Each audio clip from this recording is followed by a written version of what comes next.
राम राम सबको। कैसे हो आप लोग? आशा करती हूँ आप सब ठीक होगे। और निधि चैनल में आप सबका स्वागत है। और आज हम एकादशी की कथा पढ़ेंगे, फागुन एकादशी की, विजया एकादशी की कथा। तो कथा को पूरा सुने, बीच में ना छोड़ें और वीडियो को लाइक, चैनल को सब्सक्राइब करना ना भूलें। और कई लोग से प्रार्थना है, कई लोग कमेंट कर जाते हैं और लाइक करना भूल जाते हैं, तो आप सबसे अनुरोध है कृपया वीडियो को लाइक भी करके जाया करें, क्योंकि आपके लाइक सब्सक्राइब से ही हमें बहुत ज़्यादा हिम्मत मिलती है। तो चलो हम शुरू करते हैं। विजया एकादशी महात्म। धर्मराज युधिष्ठिर बोले कि हे जनार्दन, फागुन मास के कृष्ण पक्ष की एकादशी का क्या नाम है तथा उसकी विधि क्या है, सो सब कृपा पूर्वक कहिए। भगवान श्री कृष्ण बोले कि हे राजन, फागुन मास के कृष्ण पक्ष की एकादशी का नाम विजया है। उसके व्रत के प्रभाव से मनुष्य को विजय मिलती है। इस विजय एकादशी के महात्म्य के श्रवण व पाठन से समस्त पाप नष्ट हो जाते हैं। एक समय देव ऋषि नारद ने जगत पिता ब्रह्मा जी से पूछा कि हे ब्रह्मा जी, आप मुझे फागुन मास के कृष्ण पक्ष की विजया नामक एकादशी का व्रत विधान बतलाइए। ब्रह्मा जी बोले कि हे नारद, विजया एकादशी का व्रत प्राचीन तथा नवीन पापों को नष्ट करने वाला है। इस विजय एकादशी की विधि मैंने आज तक किसी से नहीं कही है। यह समस्त मनुष्यों को विजय प्रदान करती है।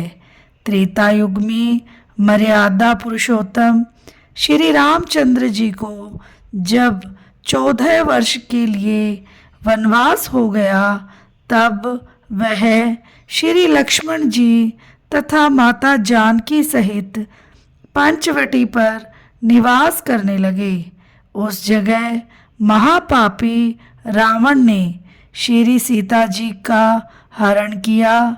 इस दुखद समाचार से श्री राम जी तथा लक्ष्मण जी अत्यंत व्याकुल हुए और सीता जी की खोज में चल दिए। घूमते घूमते वे मरणासन जटायु के पास जा पहुँचे। जटायु भी अपनी समस्त कथा सुनकर स्वर्ग लोक को चला गया। कुछ आगे चलकर उनकी सुग्रीव के साथ मित्रता हो गई और बाली का वध किया। श्री हनुमान जी ने लंका में जाकर सीता जी का पता लगाया और सीता जी से श्री रामचंद्र जी तथा सुग्रीव की मित्रता का वर्णन किया। वहाँ से लौटकर हनुमान जी श्री रामचंद्र जी के पास आए और सब समाचार कहे।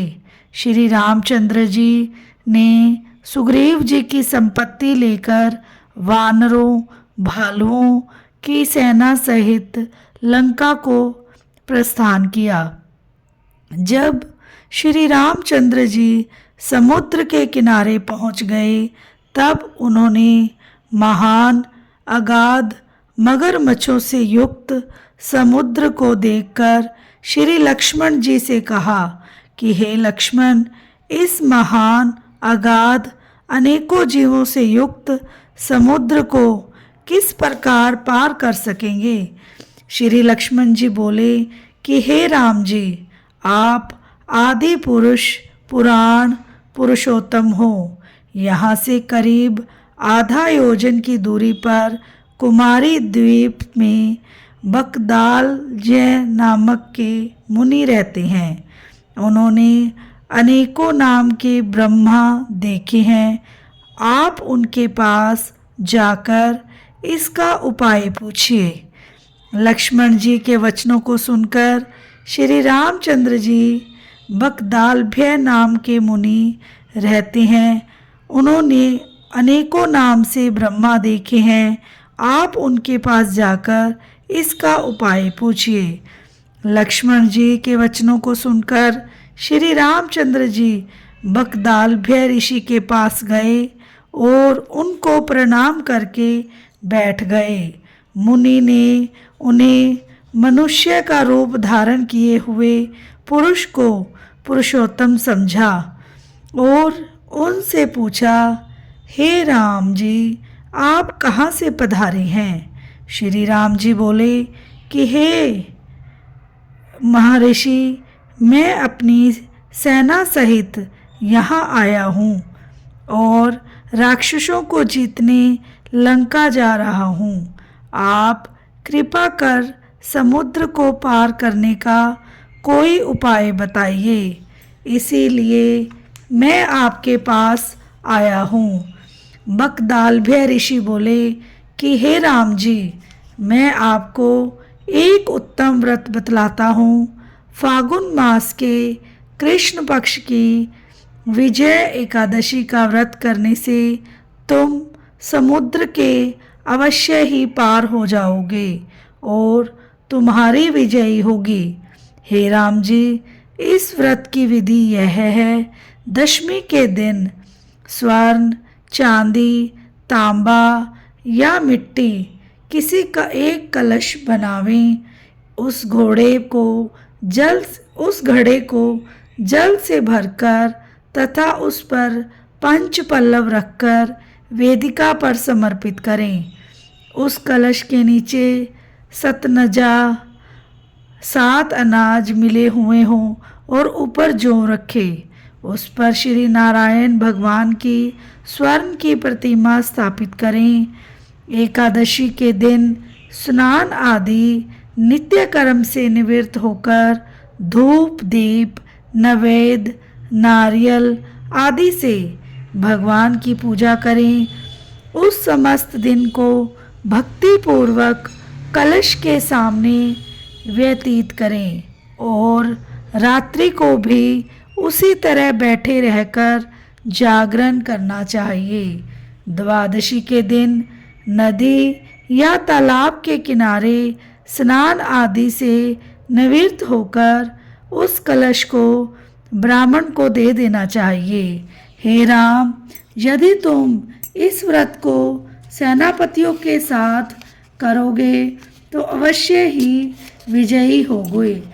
श्री रामचंद्र जी ने मुनि की आज्ञा अनुसार विधि पूर्वक विजय एकादशी व्रत किया और इसके प्रभाव से दैत्यों के ऊपर विजय पाई। अतः हे राजन, जो मनुष्य उस व्रत को विधि पूर्वक करेगा उसकी दोनों लोकों में विजय होगी। श्री ब्रह्मा जी ने नारद जी से कहा था कि हे पुत्र, जो इस व्रत का महात्म्य सुनता है उसको वाजपेयी यज्ञ के फल की प्राप्ति होती है। बोलो श्री विष्णु भगवान की जय हो। आशा करती हूँ आपको मेरी कथा पसंद आई होगी और कथा में मुझसे कोई गलती हो तो मुझे क्षमा करना और कथा का सबको पूरा फल मिले, यही मेरी भगवान से प्रार्थना है। तो कथा के अंत में हमें कीर्तन अवश्य करना चाहिए और आप लोग भी मेरे साथ कीर्तन करिए। श्रीमन नारायण नारायण नारायण, भजमन नारायण नारायण नारायण, जपमन नारायण नारायण नारायण, लक्ष्मी नारायण नारायण नारायण, श्रीमन नारायण नारायण नारायण, भजमन नारायण नारायण नारायण, जपमन नारायण नारायण नारायण, लक्ष्मी नारायण नारायण नारायण श्रीमन्नारायण नारायण नारायण भजमन नारायण नारायण नारायण जपमन नारायण नारायण नारायण लक्ष्मी नारायण नारायण नारायण श्रीमन्नारायण नारायण नारायण भजमन नारायण नारायण नारायण जपमन नारायण नारायण नारायण लक्ष्मी नारायण नारायण नारायण। बोलो श्री विष्णु भगवान की जय हो, लक्ष्मी माता की जय हो। मिलते हैं नेक्स्ट वीडियो में। राधे राधे।